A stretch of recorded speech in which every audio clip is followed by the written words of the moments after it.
ये बजट नहीं बंटवारा है और अभी तक जनता तक पहुंचने में अभी समय लगेगा। अभी जनता पर नहीं पहुंचा है बजट। बजट आने के बाद लोगों ने जब बजट को देखा, जो वादे किए गए थे लोक कल्याण संकल्प पत्र में, और अपना बजट देख करके कहीं ना कहीं निराशा आती है। और जब बजट को पूरा आंकड़ों के हिसाब से पढ़ा जाए तो हमारे प्रदेश की सबसे बड़ी अर्थव्यवस्था किसानों से, खेती से जुड़ी है। बजट सरकार का किसानों के साथ धोखा देने वाला बजट है।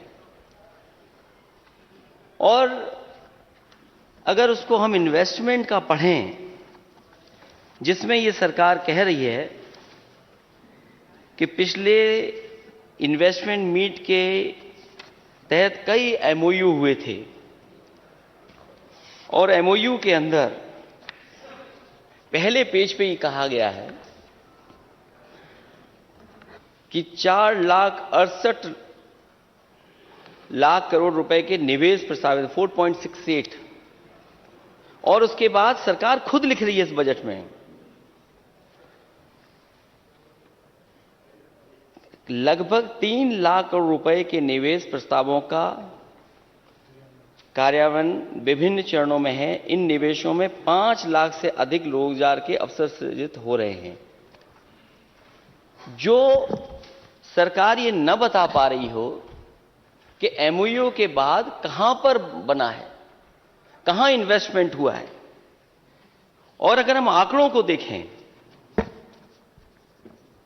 जो आंकड़े हमें बताते हैं 2017-2018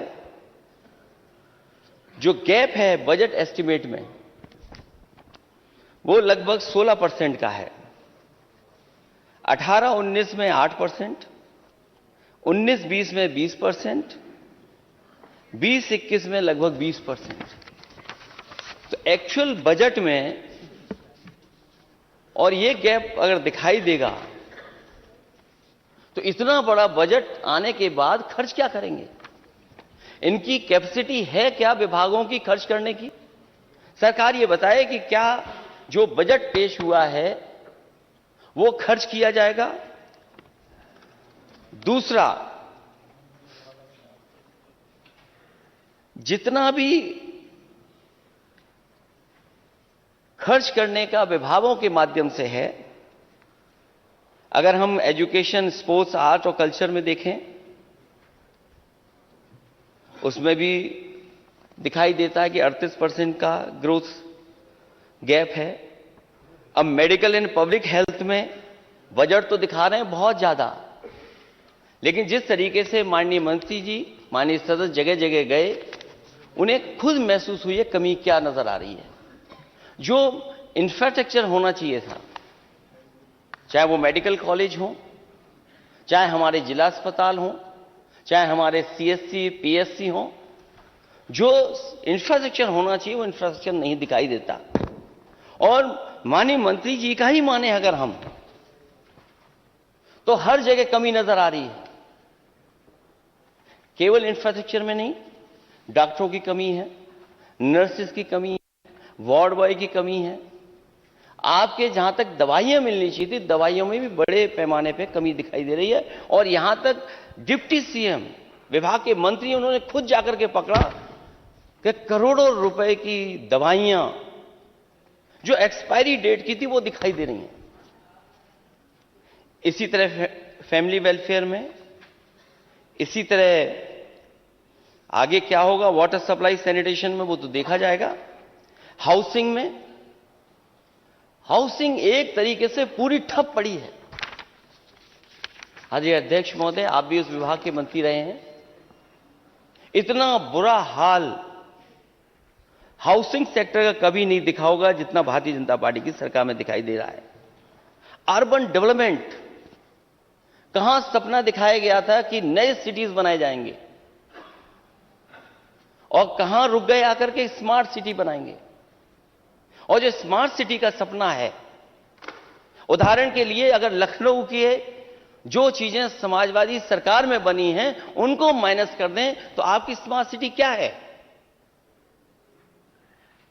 जब आप स्मार्ट सिटी के आंकड़े देते हैं तो कहते हैं कि हमने मेट्रो है, स्मार्ट सिटी हो सकती है, रिवर फ्रंट है, पार्क्स हैं, अंडरग्राउंड इलेक्ट्रिफिकेशन है, और सॉलिड वेस्ट मैनेजमेंट के लिए क्या किया है?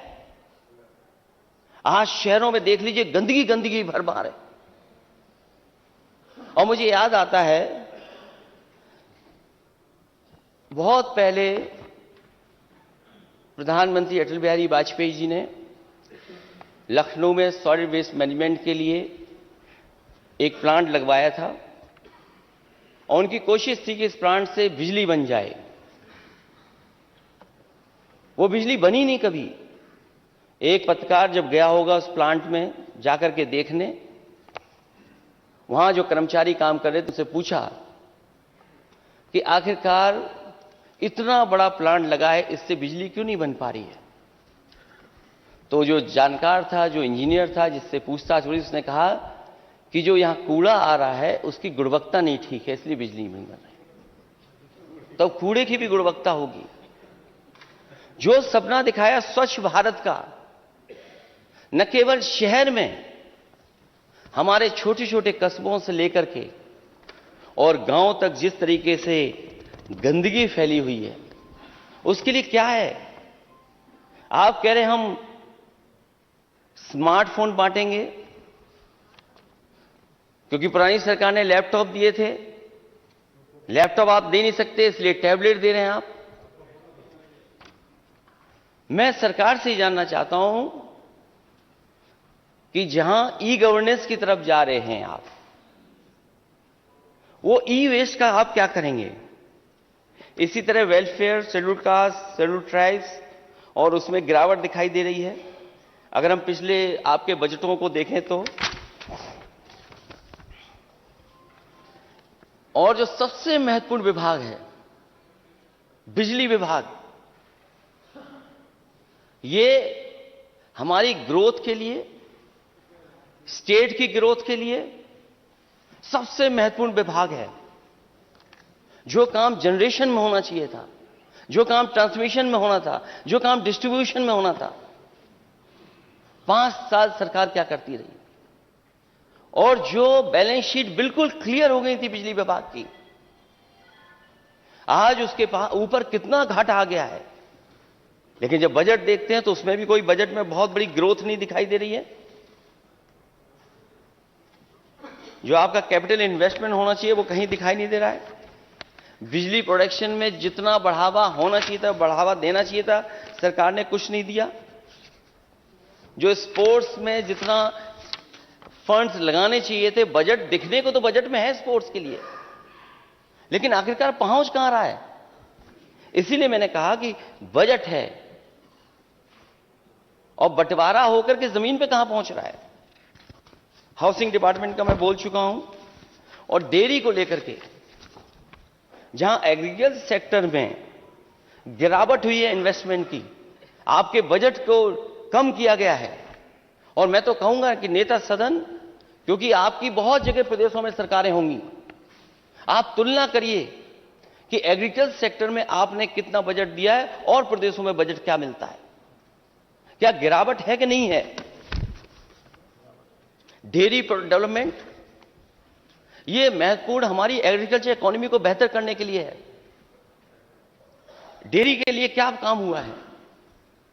जो हमारी पराग है उसको कितना आगे बढ़ा रहे हैं आप? अगर हम इसी में देखें, जो गैप नजर आ रहा है वो बड़े पैमाने पे गैप दिख रहा है। जो इन्वेस्टमेंट होना शुरू हुआ था इसमें, उस इन्वेस्टमेंट को इस सरकार ने रोक दिया। 16-17, 17-18, 18-19 लगातार बजट दिया गया 16-17 तक, लेकिन जैसी 17-18 समाजवादी सरकार में जो बजट दिया था उसके बाद लगातार बजट कम हो गया। यह भी कहीं ना कहीं हमारी ग्रामीण अर्थव्यवस्था को ग्रोथ आगे बढ़ाने में काम करता है। कम से कम समाजवादी सरकार में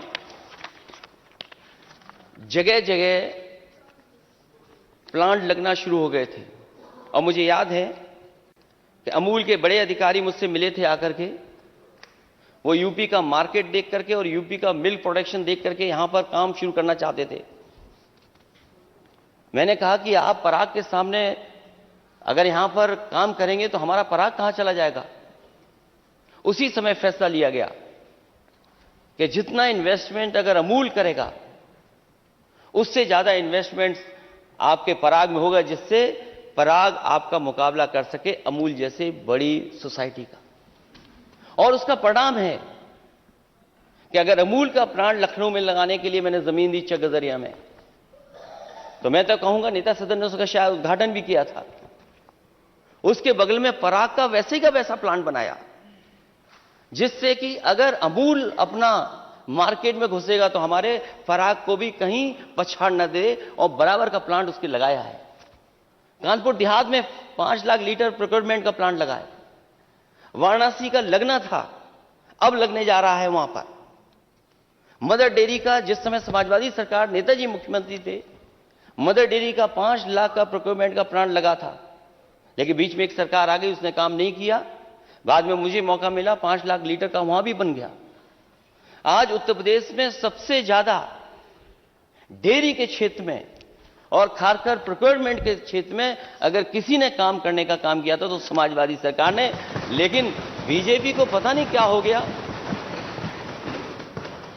कहने को तो वो प्रचार होता है दूध पीता है इंडिया, लेकिन बीजेपी को क्या हो गया? क्यों इसके पीछे, क्यों इसके लिए बजट नहीं बढ़ा? और माननीय वित्त मंत्री जी हैं, वो जरूर इस बात को बताएंगे कि पराग के लिए कितना बजट बढ़ाया है और मिल्क प्रोडक्शन के लिए कितना इन्होंने काम किया है।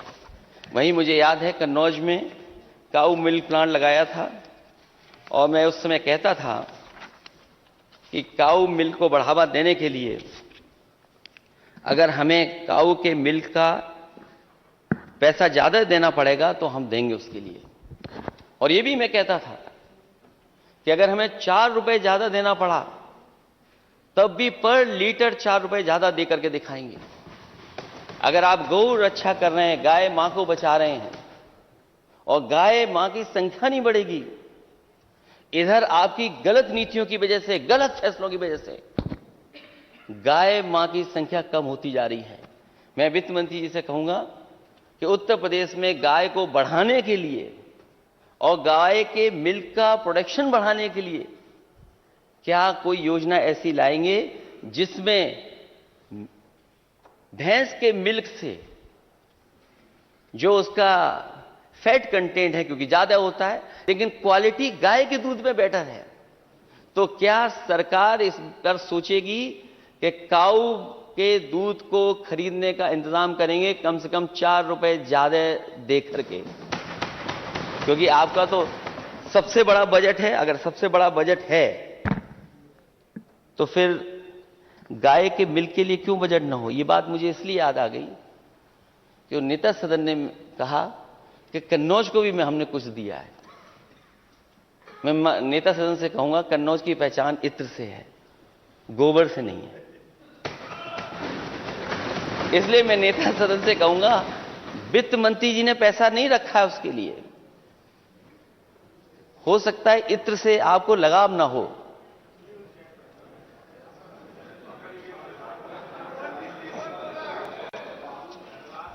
इत्र से लगाव ना हो, लेकिन खुशबू हर एक को पसंद है। और मैं तो कहूंगा दिल्ली से एक हमारे माननीय सदस्य हमारे साथ भी रहे हैं, पीडब्ल्यूडी सबसे बड़े विभाग के मंत्री हैं, इत्र के बारे में तो बेहतर समझते होंगे,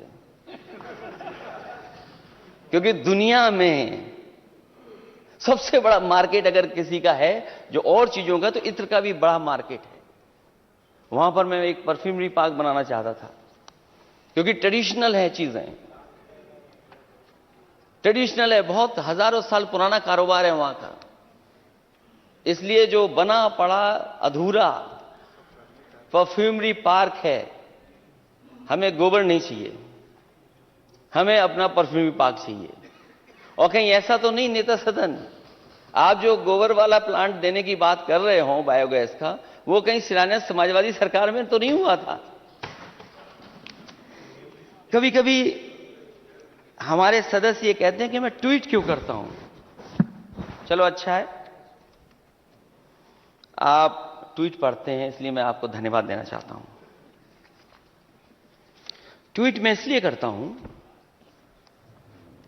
कि जिस समय नोएडा से दिल्ली जोड़ने के लिए मेट्रो का उद्घाटन हो रहा था, तो दिल्ली सरकार यह कह रही थी कि इस मेट्रो के उद्घाटन में उन्हें क्यों नहीं बुलाया जा रहा है, जैसा कि नेता सदन ने कहा कि वो हमारे मित्र हैं, क्योंकि हमारी सरकार जा चुकी थी, सरकार आपकी थी। उस समय मैंने ट्वीट करके कहा और अपने लोगों के बीच में मैंने कहा कि अगर किसी को बुलाना चाहिए था तो हमें बुलाना चाहिए था, क्योंकि वो मेट्रो पहली ऐसी मेट्रो थी जो पूरे के पूरे यूपी के नोएडा के बजट से बनी हुई थी। उस समय दिल्ली की सरकार ने कोई सहयोग नहीं किया था।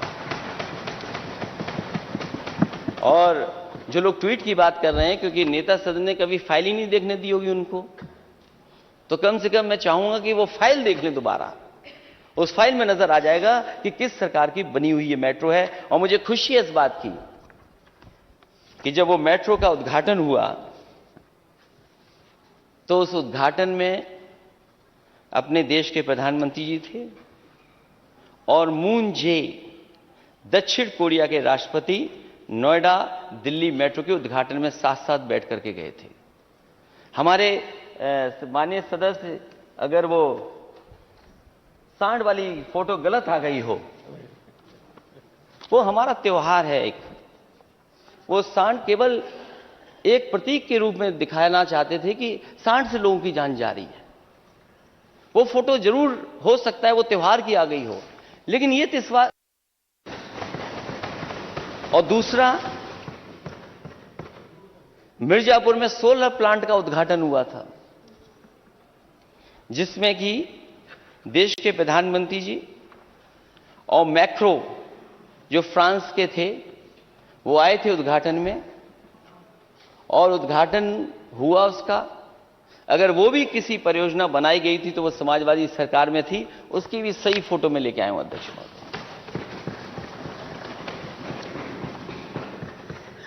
हालांकि अपने बजट को अच्छा बनाने के लिए वित्त मंत्री जी पता नहीं कहां से कुछ लाइनें लिख करके लाए थे।